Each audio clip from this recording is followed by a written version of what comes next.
Okay, everyone. Sorry for this little late beginning. Some of us were elsewhere. So today we're got finance. We're going to go over our ESSER funding and see where we are and where we're going with it, and get some good, get a good understanding. I want to be sure we get a good understanding of what we're doing with it and what's available. We get a lot of questions from the public about this, and I hope we can be all on the same page when we come out today in the understanding realm. So I'd like to start with a motion for approval of the last minutes. So moved. Second. So a motion from Dr. Martin, a second from Ms. Scott. All those in favor? Aye. Opposed? Okay. So we start with Mr. Nieder. Thank you. Thank you. Good afternoon, Committee Chair Cash, members of the board, and Superintendent Moore. Today, as Ms. Cash shared, we're going to provide you an update on the district's use of pandemic relief funds. And throughout this presentation, you're going to hear me refer to them as just that, pandemic relief funds, because we've received the funds in a number of different forms. ESSER is just one of the many ones, so I'm going to be generic.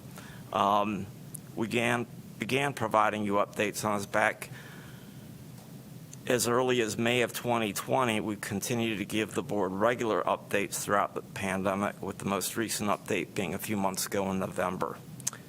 As I said, our pandemic relief funding has come from a number of different sources. We've received from the state, from the federal government, and we've received actually from Wake County government some of their federal relief funds.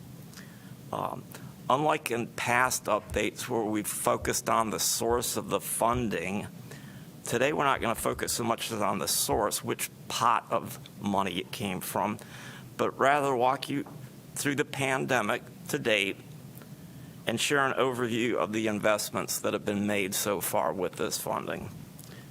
We will plan to make a similar presentation next week at your joint boards meeting with the county commissioners. Next slide, please. And actually, since I talked over that one, next slide again, please. So let's take a trip back in time. March 14th, 2020. Governor Cooper directed all public schools to close effective March 16th for a period of 2 weeks, unless extended beyond that date. We now know that 2 weeks was not 2 weeks. Next slide, please.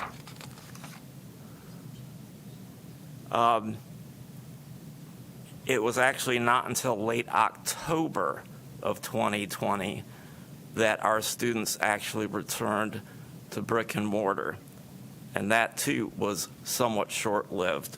As we all know, we basically had to reinvent our delivery of instruction on the fly, acquire digital tablets for students, provide internet connectivity for students, produce learning materials to be used by students at home, and develop new curriculum.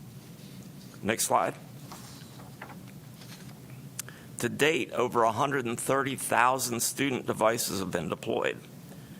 And we've invested in writing curriculum supports for students needing additional scaffolds due to missed learning opportunities. And to date, we've invested over $22 million of our pandemic funding towards this effort. We have an additional $6 million of pandemic relief funding targeted towards this initiative. And my understanding is that is, for the most part, student devices that have been ordered but not yet delivered for that additional $6 million. Next slide, please. So our students made the transition to receiving instruction at home, and our teachers made a similar shift to support this, working out of their homes. Some of our support staff, both in schools and central services, were able to transition to working remotely. However, many of our staff's work cannot be performed remotely, the two largest groups being our bus drivers and child nutrition workers. Without the need to deliver students to and from school, and without students in the school cafeterias, we found ourselves with a dilemma. How do we find work to continue to employ these staff? Well, during the early stages of the pandemic, the state provided relief through the provision of pandemic-related paid leave and some other similar provisions, but that had its limits. At the same time, we also had needs that had been created by the shift to fully remote learning that needed solutions, and we married the challenges to each other. The challenges being how to provide meals to our students, whose primary source of food is through the district, and our teachers and parents now with students learning at home. How do we provide space for them to continue their career while they're overseeing or supervising their children at the same time? Next slide, please.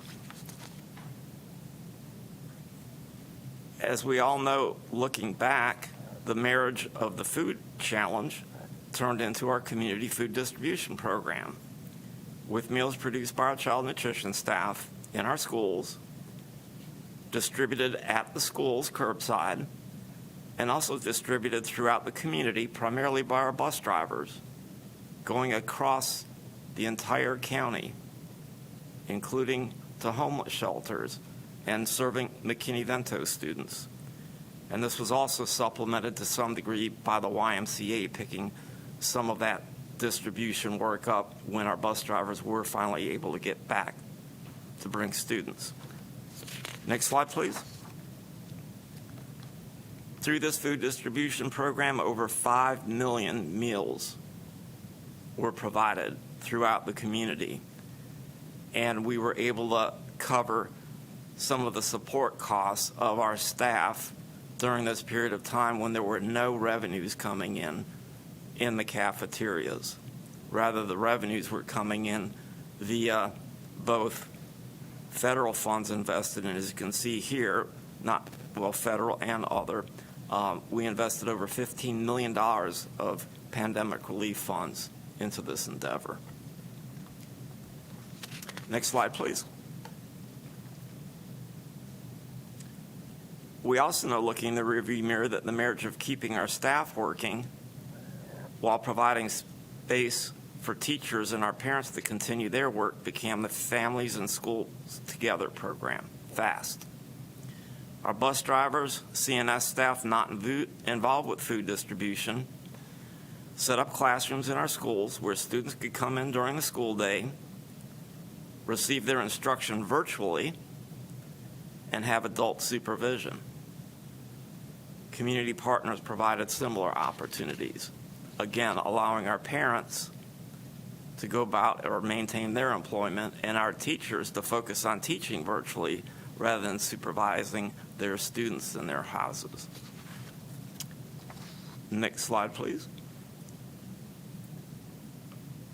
With collaboration from Wake Ed Partnership, the Y, the Boys and Girls Clubs, Marbles, City of Raleigh, our FAST program supported, our estimate is 10,000 of our students, and allowed our teachers of those, parents of those students who are our teachers, to continue their important work for the district, and the other parents to continue the work of earning an income. And this was made possible district-wide through the efforts of our transportation and CNS staff. $3 million of federal pandemic relief funding was invested in the FAST program. Next slide, please. While we were reinventing our instructional delivery model to deliver instruction to all of our students in their homes, we knew we had to begin planning for their return to the physical classroom. Based upon what we knew at the time, that would require acquisition of personal protective equipment for both students and staff, re-equipping our classrooms with additional desks to provide for social distancing, purchase of cleaning and disinfecting supplies and related services, and other related equipment running the gamut from picnic tables to plexiglass barriers, and you all know the drill. We've all been through it. Next slide, please. To date, we've invested over $18 million of federal pandemic relief funding in these efforts. And we have a planned amount of expenditure similar to that amount, actually a little bit higher, $22.7 million. That's what is currently budgeted. Assuming the pandemic continues on its current path towards an endemic, we hope we can redirect some of those future planned funds away from this category and towards another purpose. But again, we will wait and see and be hopeful. Next slide, please. Concurrent with our planning to bring students back into the physical classroom, we recognize that at this stage in the pandemic, that return to the physical classroom would not work for all of our students, their families, and even some of our staff, including our teachers. Thus, the planning and standing up of a virtual academy for the 2020-2021 school year began. Next slide, please. Over 2,300 months of employment have been invested directly into provision of instructional delivery for the virtual academy this year. This includes the hiring of additional teachers on one-year terminating contracts, additional assistant principals, additional special education instructional assistants, and additional support staff were put in place. Investments were made in the North Carolina Virtual Public School Program. All told, almost $10 million of the pandemic relief funding has been invested into the VA initiative, with an estimated additional $5.3 million planned between now and the end of the school year. That mainly going to pay the salaries of these additional staff that have been brought in. And I should note, before I go any further, all of these figures that we're providing today are of the actual expenditures are through February 28th.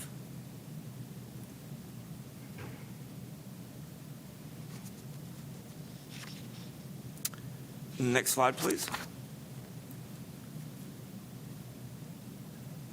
So, other needs have been born out of or been exacerbated by the pandemic. Learning loss, the need for additional intervention staff, the need to stand up a summer learning program in 2021, and meeting the social and emotional learning needs of our students, which, again, I'll point out, was not even being met at the level we would have liked to pre-pandemic. So the pandemic basically took a known existing problem and made it worse. Next slide, please. We've used the federal pandemic relief funds to address learning loss, including investment into additional instructional resource support technicians, digital learning resources, and additional intervention teachers. Let me start with the instructional support technicians. There's been explosive growth in the need to provide technical support at the school level related to digital and remote instruction. Explosive growth in the number of student devices, the digital content platforms we're using, virtual meeting corridors, and others. These ISTs are part of our multi-year deferred operational initiative, but we placed them on the pandemic funding for this year to ensure that the current year's budget, when it was reconciled, would not risk having any part of these additional ISTs be a part of that reconciliation. That said, and I'm not going to speak directly to the fiscal cliff today, but you'll hear about when we will speak about it, those positions do become part of how we have to manage through the fiscal cliff.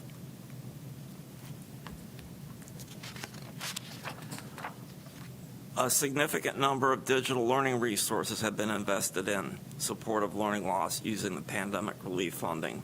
I'm going to give you a few of them. Quaver Music, Dreambox, and iReady. These resources provide music curriculum. They complement core instruction in math, allow us to provide personal instruction and support for all learners, and include a repository of digital text content for students. And the final area of the use of pandemic relief funds in support of learning loss is in the investment of additional intervention teachers at all of our schools. A total of $16.4 million of pandemic relief funding has been invested into these learning loss initiatives so far.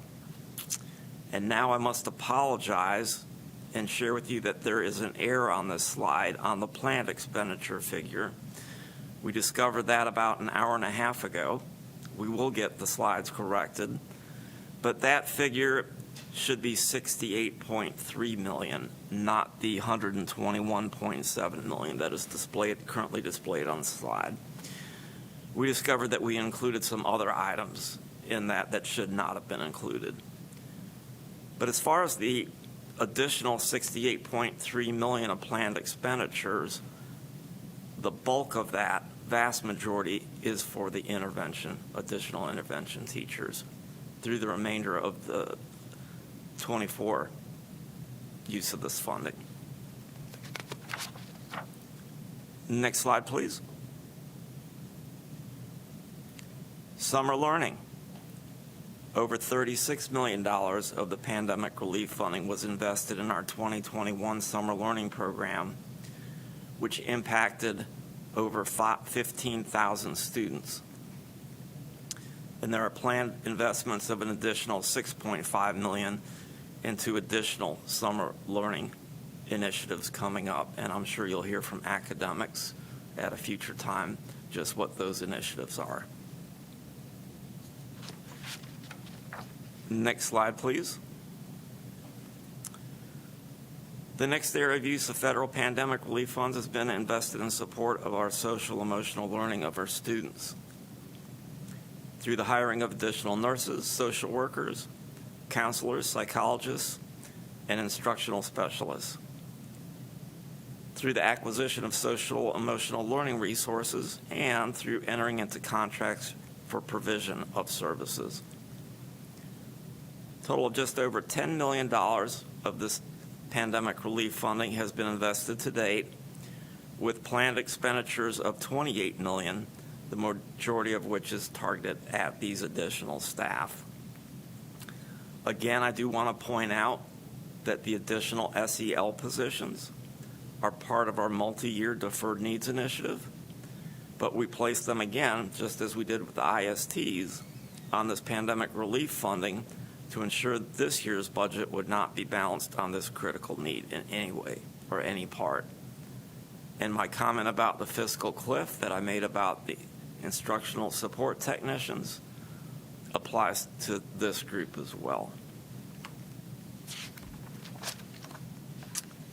Next slide, please. And we all know too well, some of us more than others in this room, how the pandemic has fundamentally changed the employment marketplace across the country. And from what I've read and what I've observed in my experience, I believe many parts of the disruption are here to stay post-pandemic. So the final major area of our use of federal pandemic relief funds is within this area. We had existing staff vacancies beyond acceptable levels pre-pandemic based upon our competitiveness in the marketplace, a large part of which is based upon our ability to pay support staff and other staff. And the pandemic just put a magnifying glass on that, perhaps even a microscope. We put out hiring incentives to address that using pandemic funding. We've hired building-level permanent substitute teachers using this funding. And we've put in place retention and recognition bonuses for our staff. Next slide, please. We've targeted pandemic relief funding to provide a retention and recognition bonus to all full-time employees. A bonus of $1,250 was paid in January of this year. An additional $1,250 bonus will be paid in May, and another one of the same amount will be paid in November of this year. And this is in addition to the $1,250 retention and recognition bonus we paid to all staff at the end of calendar year 2021, but we did not use pandemic relief funds for that. We used local funds. These bonuses serve as both an incentive to remain employed, because they are not paid to former employees, as well as to recognize the additional work that all of our staff have taken on during this pandemic. We've invested funds into incentives to hire different categories of employees and then to retain them, including bus drivers, special education teachers, and many other categories. I recall a period last spring and summer where I think several board meetings in a row we were coming back requesting your consideration of approval of these incentives. So overall in this category, to date, we've invested over $38 million of pandemic relief funding in these initiatives and have an additional $53 million planned for the remaining retention and recognition bonuses. That $53 million will all be used towards the May bonus and the November recognition and retention bonus. Next slide, please. So this slide gives you a pictorial look at what we have invested this funding in to date. Just under $180 million. I'm not going to walk through each of the boxes, but you can see. But it really does, as I look at this, it crosses the gamut of what our needs have been.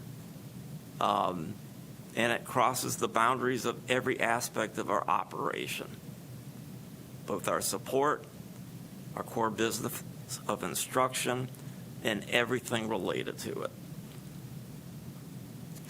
Next slide, please. Let me go through some high-level numbers. To date, we've received just over $430 million of pandemic relief funding. That's from all sources. And again, today we wanted to get away from which amount came from the county and which amount came from CARES and which came from ESSER 1 or ESSER 2 or ESSER 3 or GEAR. So all those sources, $431 million.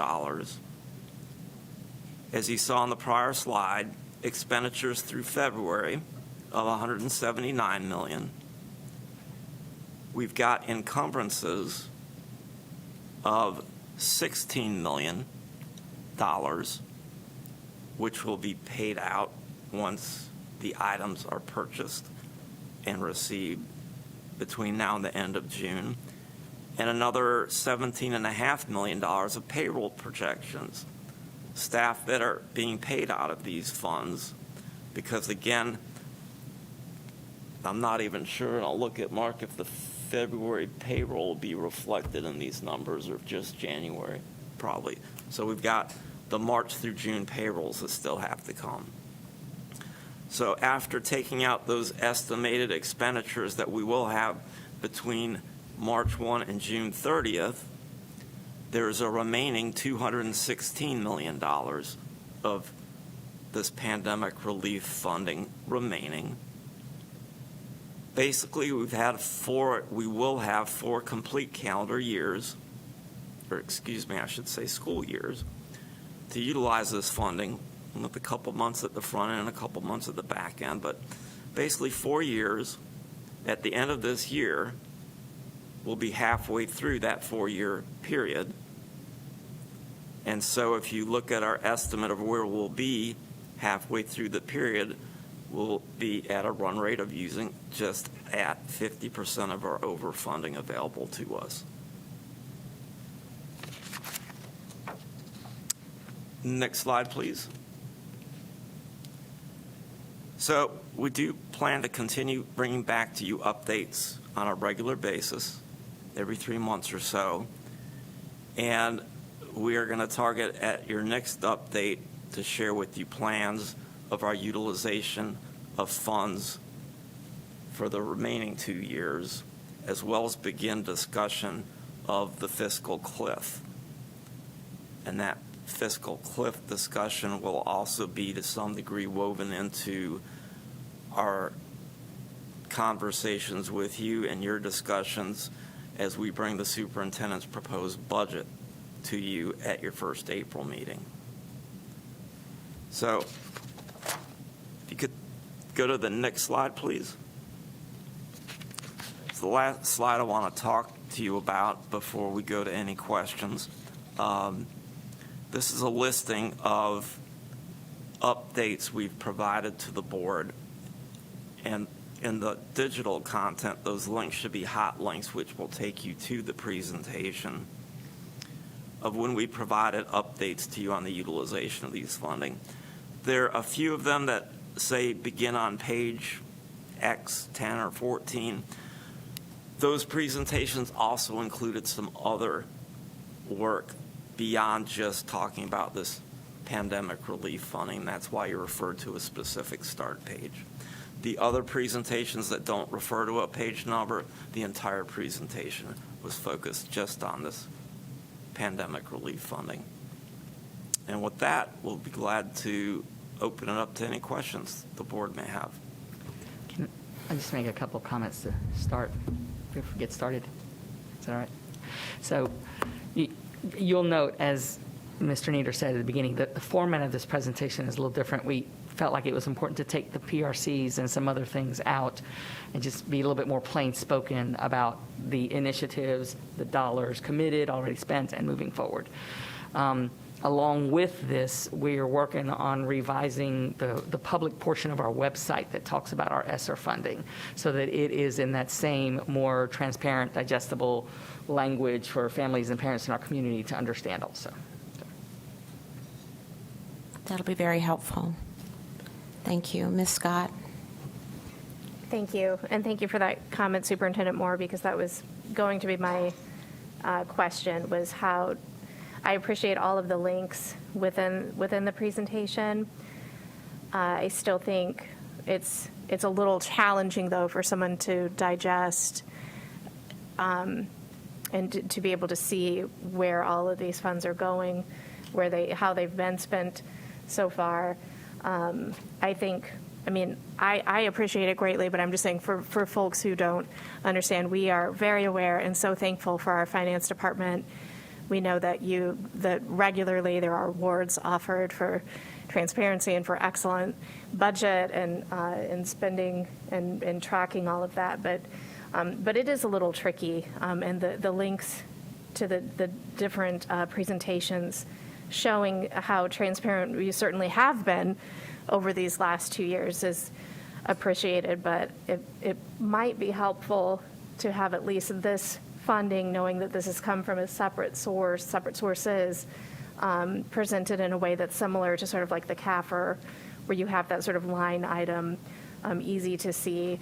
I know that's asking a lot of work, Ms. Cash, but we do get a lot of feedback and a lot of, to put it bluntly, bad faith arguments that we're not being clear on how we're spending these funds. So anything we can do to make it easier for folks to digest that, I think, would be a big benefit.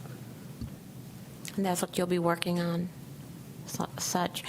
Because the COVID relief expenditures on page 21 seems to be a good sheet to look at. I know we don't actually, we delve into it at different parts, and I've got questions about that sheet, but that is a good sheet, but I do think then there's things within each one that might need to be broken out, which you've done, but we can work on that. Thank you.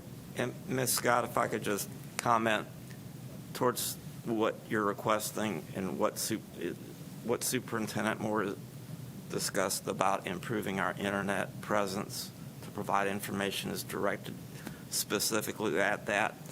Retailoring how we presented this information to you today was specifically tailored to that.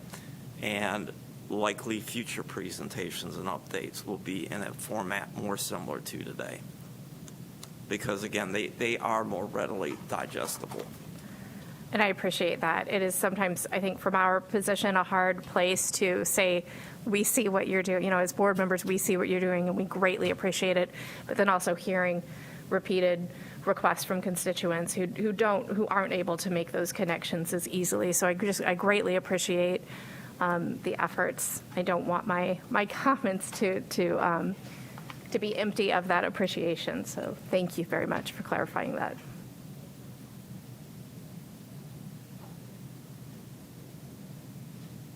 Ms. Kushner. Thank you, Ms. Cash, and thanks for putting this on the agenda, because I agree with your opening comments that this is very important work for us to communicate to the public and to our greater community, because I think there is a great interest in making sure our students, and we've made gains academically, and I think, and our teachers and educators have worked so hard.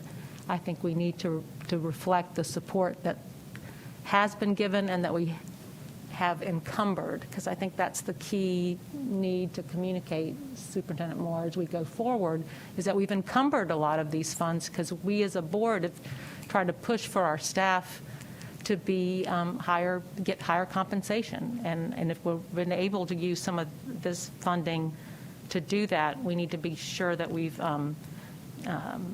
spelled out what funds have been encumbered. But we also need to make sure we're thinking creatively around learning loss and, or I should say accelerated learning. I need to mind my language. And the summer learning and supporting our mental health needs in our schools. Those have all been priorities of this board that I think are linked to coming out of the pandemic. So I welcome the idea that we're going to communicate that clearly. And I would ask Ms. Cash that we consider regular updates, perhaps at every Finance Committee meeting, if it's just a 15-minute overview or an update on representing the data that we're highlighting, what we're putting on our website, just so that we keep up with the information that the staff is putting together for the community, so that we're informed and can answer those questions, as Ms. Scott says, that we are rightfully getting. I agree. I think the more we hear about it, the clearer it'll be to us and the public. So we need to do that. Dr. Martin? Thank you. I have a couple maybe more specific questions. I appreciate in terms of the PPE and et cetera expenditures that we haven't spent it all out because we don't know what the future holds. If we look around the world, we see new waves coming, and we need to be prepared for that. But you noted that we've currently spent $18.3 million, and there's 22.7 remaining. I heard you say that hopefully things will stay low and can be repurposed. Could you give us any detail in terms of what you're thinking on that? I mean, we don't want to be too soon. We also don't want to be too late. I mean, if a new wave comes, we're going to need a lot more PPE. And when you look around the world, there's a real possibility, if not probability, that will happen. So are you thinking about getting through, say the winter season of 2023? What sort of timing are you thinking toward that? Because what we don't want to do is get down to the end and say, oh, we got to just spend it out, but we also don't want to spend it out and then be caught off guard. Well, Dr. Martin, great question, great comment. We're currently looking at the timing of that and discussing it. We're not going to change anything right now. We're too early on into this apparent transition from what we hope is a pandemic to an endemic. So that money will remain encumbered, or not. It's really not encumbered at this point, but it will remain set aside, targeted towards PPE, cleaning supplies, et cetera. And we will discuss, and it's part of our planning for the final 2 years, when we feel comfortable to free it up. There's going to be a lot of, and that brings up another good point, there are going to need to be a lot of timing decisions as this funding reaches its end in September of 2024. You bring up one good example. We have some lapses within these funds for positions we're not able to hire, but yet we set funding aside for. We'd like to take full advantage of every pandemic relief fund dollar we got, but at some point we're going to have to pull the trigger and say, oh, we're not going to be able to use it for this, but let's use it for that, and that all relates on timing, and we don't want to wait. We don't want to make that decision too soon because we still may be able to use it for this, but then we don't want to wait too late because we'll run out of time to use it for, if we don't use it for this, to use it for that.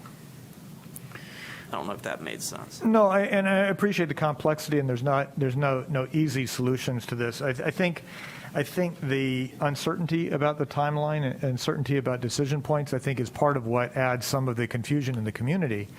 And so just, both from a board perspective and a community perspective, I think governing makes a whole lot more sense if the timeline is at least, it can't be a set in stone timeline, but a working timeline, I think, really would help from a governance kind of perspective, just to add confidence that we're thinking about the various eventualities, and particularly in terms of the safety precautions.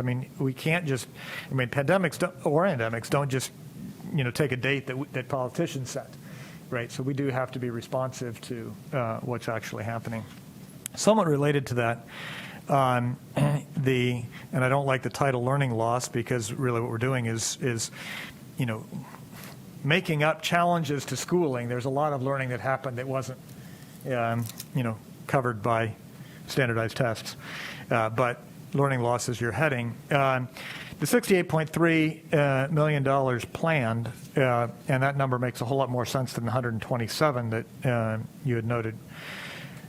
That would translate, if we just talked about it in terms of salaries and benefits, to somewhere on the order of 2 to 3 persons per school for 2 years, and that's just a gross calculation.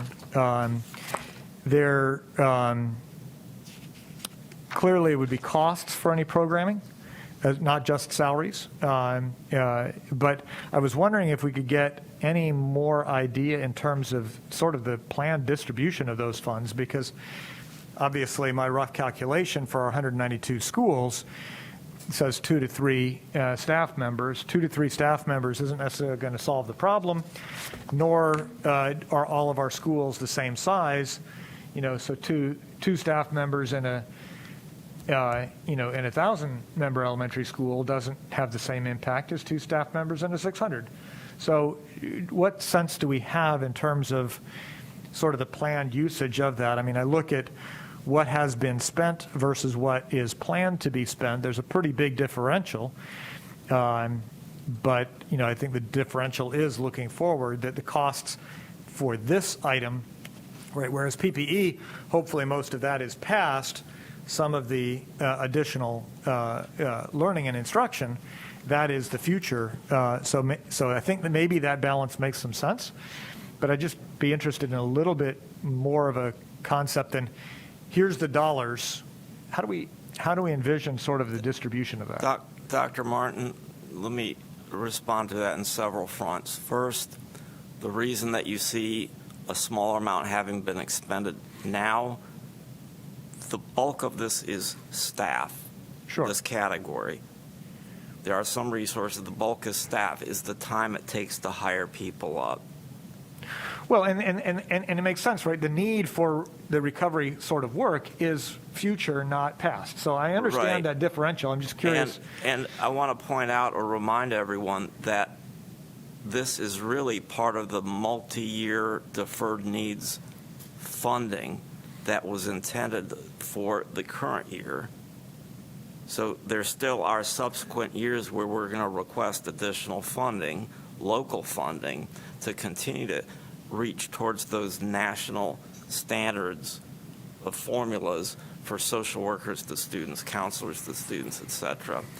And if Edward is on, or any of his staff, I know they're listening via WebEx, they want to maybe throw some numbers as to how many of the different positions we're planning to hire using this year's component of the multi-year deferred needs. Or Brian? Dr. McFarland, you're muted.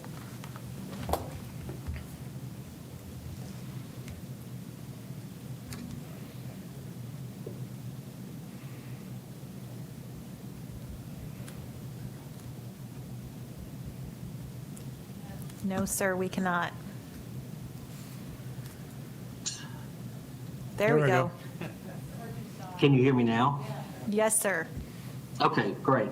I don't know, I didn't change anything except just ask a couple of times, but I'm glad you could hear. So in the broad category, learning loss, there, to David's point, it is mostly about staffing. So there were intervention teachers provided to schools, elementary, middle, and high.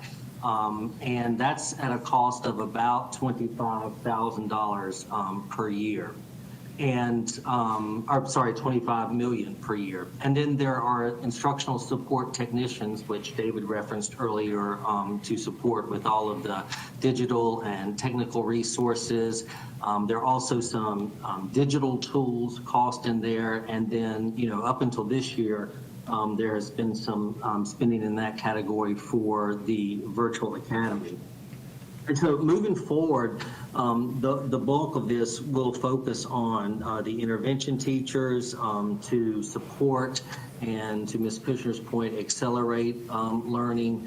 It was important for us to have this position in a school to try to give schools additional personnel, but that could accurately work with students and not so much just, you know, planning and you know, keeping up with the paperwork for kids as they move through different tiers of instruction, but folks that, you know, could provide either in classroom instruction with the teacher, small group instruction, both elementary, middle, and high, and so we're really supporting 2 to 3 plus teachers in the intervention category for learning loss. Does that answer your question, or is No, something else? in part. I mean, I'm curious, you noted $25 million a year for the current instructional support teachers, and that differs from the $16.4 million expenditure. So does that mean it came out of some different lines? So I think in general, I'd say the intervention teachers are coming out of, that's the 25 million-ish a year, is those intervention teachers, which comes to the roughly 15 months of employment per school, except for some of our smaller schools that were differentiated. The instructional support technician positions that are in Ms. Gaddis's shop to support student needs related to digital resources, I think that is in addition to that $25 million a year that Dr. McFarland mentioned. No, I understand. I just, the expenditure for the learning loss was indicated as $16.4 million. Maybe that's a combination of the summer learning, which is 36.2, and the learning loss. Would that also reflect through February, so not a full year of funding, first of all, and some schools getting a late start on hiring positions? Right, and I think it's important, this is a high-level presentation. This is not the presentation. No, of I a- understand the of a high-level budget presentation. Or a presentation of the CAFR, where every line item is out there and it all adds up to one sum. We really wanted to bring back, for the very reasons you've asked us to, something that's much more readily acceptable to the public and the community to understand. No, I appreciate that. I think what would be useful, at least from my perspective, and I've had enough conversations with other board members, I think it would be, right, when we see numbers like $68 million for the summer learning loss, what do we plan to do with it? $68 million is a big chunk of money, right? That's more than what we usually ask as a differential to our commissioners, for our budgets. So rather than just a number that says, boof, $68 million, a little bit more of a plan in terms of how we plan to distribute that, I would find helpful.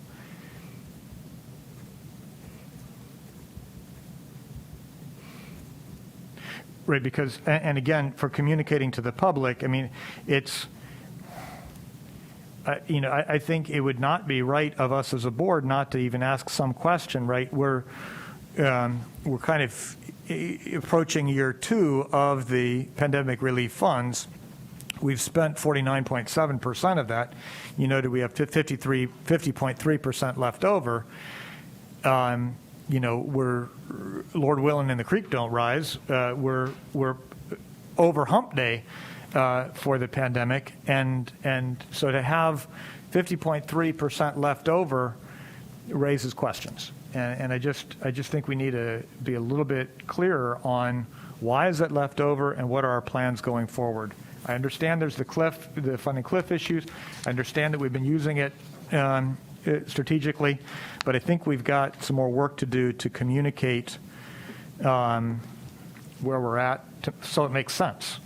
Because it feels a little funny to have 53% left over at this stage. And as Dr. Martin and board members, as I shared towards the end of the presentation, not at your next finance committee meeting necessarily, but at our next major update, which we've been doing every several months, we do plan to bring the use of the remaining funding to you. Thank you.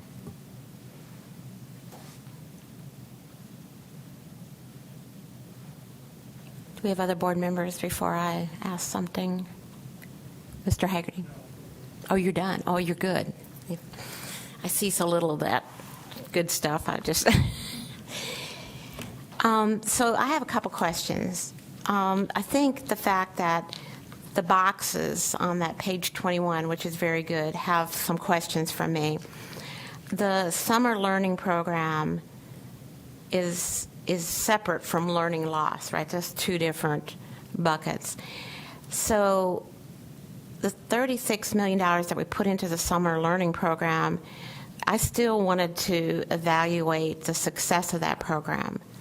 I don't know what the attendance was, what gains we made with that amount of money, and that helps me know. You're ready to come back up? Is that where you're going? No, but or where we're going with that program, because I know, to me, as just one board member, learning loss is the biggest worry I have on appropriated future expenditures. And so I'm not sure about the summer learning program and what we accomplished with that. I know it was a great program. A lot of teachers worked at it, and it wasn't for lack of doing anything wrong or lack of doing anything right. It was doing everything right, but I don't know what the attendance was with the children and what makeup they got on that. I know graduation was good, but it's the kids in the elementary. So that was one thing. I'd like to evaluate that program. I have 2 other things under child nutrition. Since it's one box, Mr. Nieder, that includes, I imagine, the cost of the food and the staffing, or just one or the other? I mean, the food is paid for, but this is mainly staffing, right? It is. It is. It's a mixture. And keeping in mind that we were also receiving federal reimbursements during this period of time. Not from the very beginning, but they did pick up. So this is not a debatable point. It's just my one opinion as one board member. The fact that a lot of our staff were kept employed during the COVID time is big, especially in the private sector. Most people lost their jobs during that time. And there was very little keeping people employed at that time. So that's a significant amount of money well spent. But I want employees to know that they were jobs secure during that time. And that's a good part of working for the school system during COVID. And then there's one other. Oh, and this is also one board member's opinion, but as the bucket of PPE and mitigation strategies that we use, the fact that we actually put more into that between child nutrition and the PPE, even though I know it was a quick and sudden turnaround time, we put more into that than we did the learning loss, and there's millions of reasons why, I know. But as we go forward and look at PPE and mitigation strategies in our schools, I would like to evaluate how the different schools use these and were they, different schools use them in different ways. Some schools did a really good job of being very, very diligent about how they were used and very careful. Some schools probably didn't really have the understanding of the scarcity of it. Everybody doing the best job they can, so I don't want anybody to say I'm not saying anything wrong, but I'd like to evaluate if we get back into a pandemic situation, how we use these items and how we purchase them and at what rate, because we may not always have that ability to do it. So, and a lot of the mitigation, I'm sure, is still there. Like we'll have the plastic that was put up, the different shields and things like that. We won't repeat those. They're still there, hopefully. And so that's an evaluation. I don't know how to do that. I can't figure out how to ask you to do it even, but I'd like to look at it. If I could touch on a couple of those. First, with the summer learning program. So the program we had last summer is not what we contemplate doing forward. Last summer was legislated.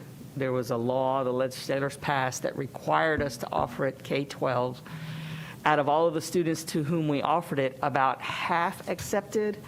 Of that half, we had some spotty attendance issues here and there, because the other thing, in addition to being required to offering it, it was required to be voluntary. And so, I would struggle as well. We did a presentation to the board a few months ago to give you some updates on what happened. And the brightest spots were the positive feedback about those that attended it, that enjoyed attending it, the number of credits that middle or especially high school students garnered as a result of attending it. Those tended to be the things that we looked at because they were the easiest things to look at. Going any further than that gets a little more difficult because of that voluntary nature and the legislative requirement to hold it, and the number of kids that accepted and didn't.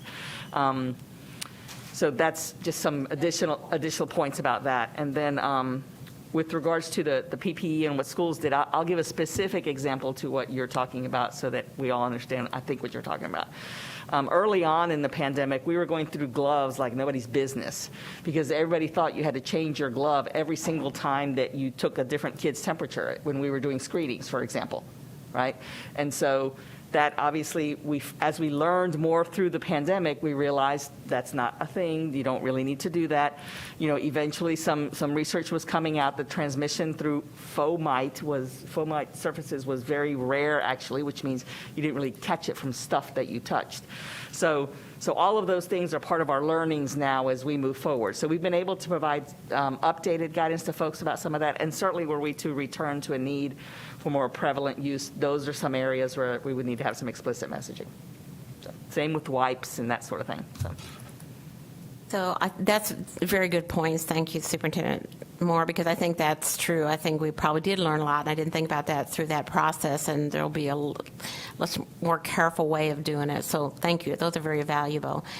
I do know that when we discuss learning loss, from what I understand from kindergarten and first grade teachers, is that one of the things that we're hurting the most is socialization of our kindergartners and our first graders that are coming in with no pre-K for the last 2 years. So I hope that when we're looking at learning loss, that we focus on the kindergarten and first grade intervention that we can do, because most of these children have not had any social experience before they come to kindergarten. So that's just my additional remarks. Mr. Haggerty.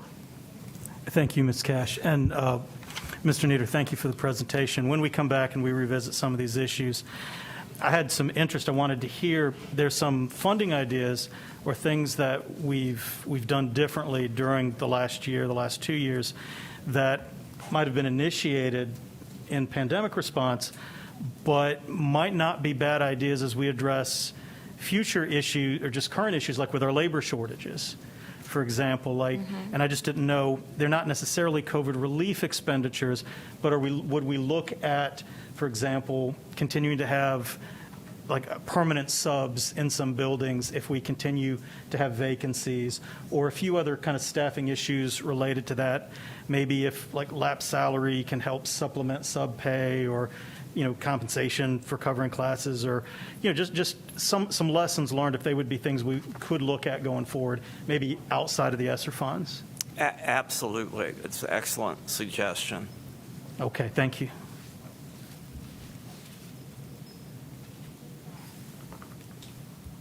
Anybody else?